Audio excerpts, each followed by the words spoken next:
name's Sheikh from the World Bank. I'm live at the Innovate for Climate, Finance, and Markets Week in Barcelona. For those tuning in online, please use hashtag Innovate for Climate. I'm excited to have a discussion here today with John Roome, Senior Director for Climate Change at the World Bank. Thanks for joining us.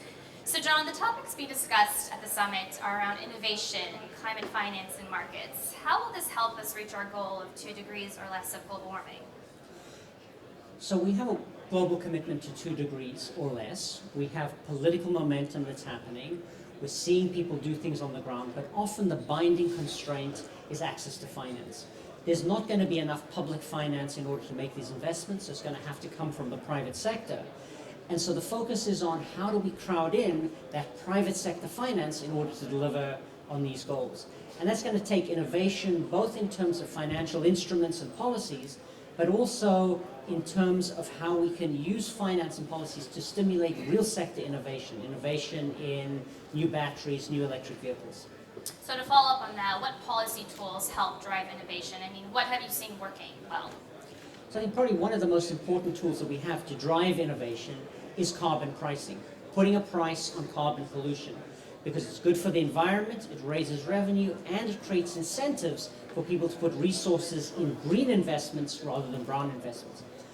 The best country we can look at on this is Sweden. They've had a carbon price since the early 1990s. It's now over $150 a ton, the highest in the world. And over this period of time, they've had strong economic growth, they've maintained high levels of employment, and they've been able to change the structure of their economy from one that was fairly heavy on fossil, old-style industries to one that's greener, much more agile, and low carbon.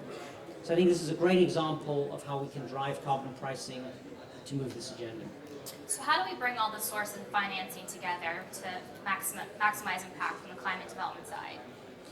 So I think the opportunity here is to look at some key opportunities that we have. One of the examples I like to talk about is air conditioning in India. Right now they've only got 6% penetration. This could go up to 60% penetration by 2030. If they do that using current technology for air conditioners, this is going to mean adding 150 gigawatts of power.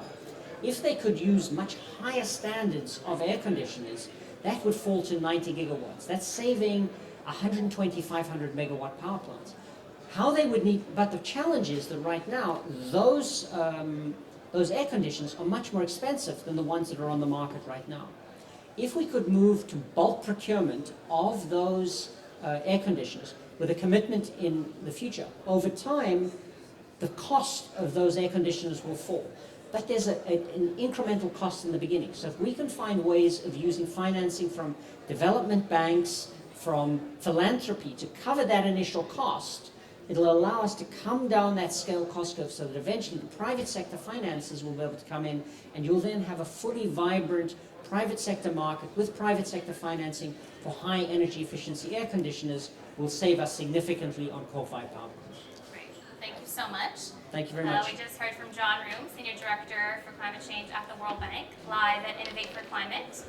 Stay tuned for more interviews on facebook.com/connectforclimate.